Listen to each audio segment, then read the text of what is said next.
Algebra 2, state sample question number 14. 72 students are randomly divided into two equally sized study groups. So that'd be 36 each. Each member of the first group, Group 1, is to meet with a tutor after school twice each week for 1 hour. So Group 1 is meeting with a tutor twice a week for an hour, total of 2 hours. The second group, Group 2, is given an online subscription to a tutorial account that they can access for a maximum of 2 hours each week. So this is online. So both groups are given an intervention method of a max of 2 hours, whether it's 2 hours with a tutor, meeting with a tutor, or 2 hours with an online program. Students in both groups are given the same tests during the year. The summary of the two groups' final grades are shown here. So what we did here in each group was take those 36 students and their final grades and average the final grades, and these are the results. So in group 1, the X bar is the sample average, right? Mu is the symbol for population average, and I suppose that would be maybe all 72 or all the students in the school, but not really relevant here. But X bar, the sample average for group 1 is 80.16. So the average final grade for a student who met with a tutor after school twice a week is an 80 with a standard deviation of 6.9, about 7. For the 36 students who had the online subscription, their average between those 36 students was an 83.8, so a little bit higher and a smaller standard deviation. So calculate the mean difference in the final grades, grade 1 minus group 1 minus group 2. So they literally just want us to subtract the mean difference. They want the difference between the means. We want to subtract these two numbers, group 1 to group 2, in that order. So that's 80.16 minus 83.8. And that is equal to negative 3.64. And explain. Remember, the word explain for us means we need to write a sentence or two explaining the math. The math isn't enough. When the questions say justify, you could get away with having all the math showing your work and then just kind of write yes or no or whatever it is to answer the question. But explain means we want words starting with capital letters and ending with periods and things like that.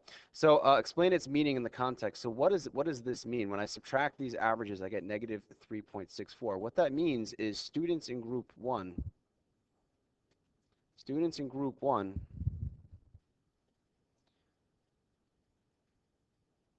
scored 3.64 points less than students in group 2.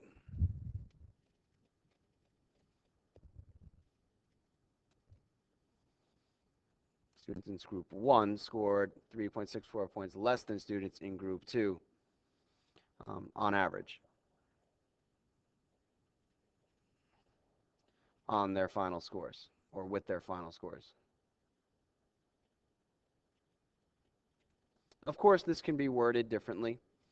You say, the students in group 2 did, 3 to 4 points better than the students in group 1 with their final scores. Basically, what's the difference and what does that mean? Well, since group 2 is 3.64 points higher, it means the students in group 2 did 3.64 points better. All right, so that's a simple thing there. It's just subtracting numbers and kind of writing what it says. So a simulation was conducted in which the students' final grades were re-randomized 500 times and again subtracted like what we just did there. The results are shown here. Use the simulation to determine if there is a significant difference in the final grades. Explain your answer. All right, I think this question is worded very poorly and very confusing the way it's constructed. Basically, what they want to know is there is a significant difference right now between group 1 and group 2. Splitting these 72 students up into two groups based on the intervention method, where group 1 has a tutor and group 2 is online, there is a significant difference in the scores. 3.5 point difference. So that is a significant difference. That is obviously a difference. At group 2, clearly on average, did better than group one. What we want to know is that significant difference, do we think it's due to the fact of the tutor versus online, due to the intervention method, or just because when you put students in two random groups, that's what happens? So is it based on how the groups were chosen or what's happening within the groups? And I think that can be very, very confusing. So what they did was, all right, there's 72 students, and we're splitting them up into two groups of 36. And again, what's the average final grade here? What's the average final grade here? Subtract them. And that's one data point here. And then we did that 500 times. So 500 times they were put into two different groups of 36. And when they were put into two different groups of 36, it had nothing to do with their intervention method, whether they had the tutor or online. Just 72 students, split them up into two groups randomly, not based on anything. Take the averages, subtract them. What's the difference between the two groups in the final scores? And that's what this is showing you here.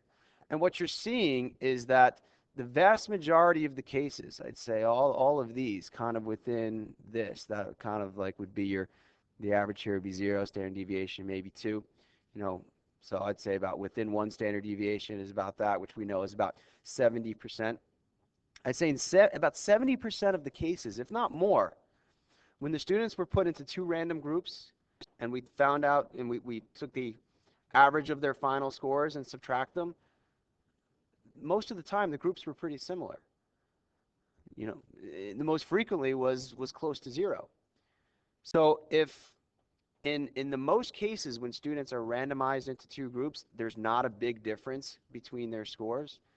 The fact that there is a big difference between the scores the one time we split them into two groups based on the intervention method, that proves that this difference is due to, or most likely due to the intervention method, tutor versus online, and not just randomly who was in which group.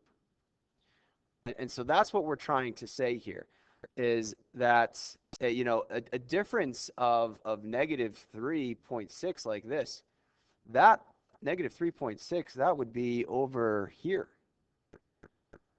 That happened like probably less than 1% of the time when we split students up into two groups randomly.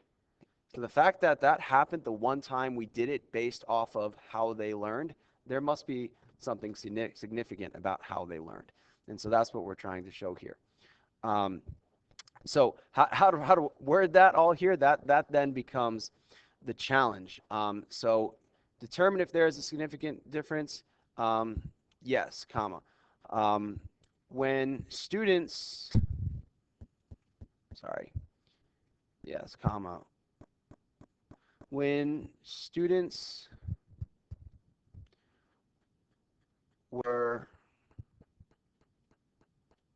grouped randomly,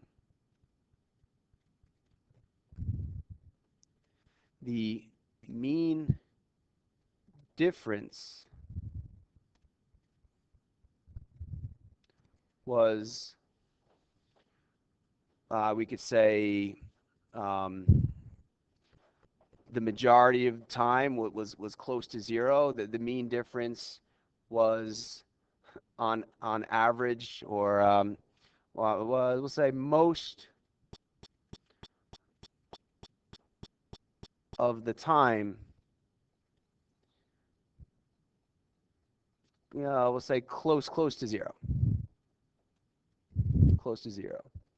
So let me read this back, make sure this makes sense. So when students were grouped randomly, so when the 72 students were grouped randomly into two groups, the mean difference in their scores was most of the time close to 0. And very few cases was the difference negative 3, which is over here. So the fact that when grouped by intervention method. So the fact that when grouped by intervention method, the mean difference is negative 3.64,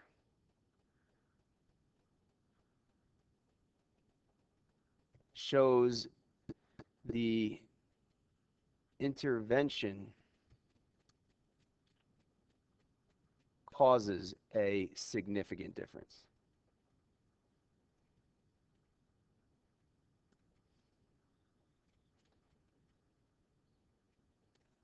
All right, sorry, that's extremely sloppy. Let me read it to you one more time so you have it. That, yes, when students were grouped randomly, the mean difference most of the time was close to zero. In very few cases, or very rarely, the difference was as extreme as like negative 3. And the fact that the one time they're grouped by the intervention method, tutor versus online, the difference was even less than negative 3.64. That shows that the intervention method must have a very significant impact on how the students learn. And it's not just randomly what students happen to be there, that there is something significant between the difference of meeting a tutor twice a week after school or having the online subscription. All right, that's it, guys.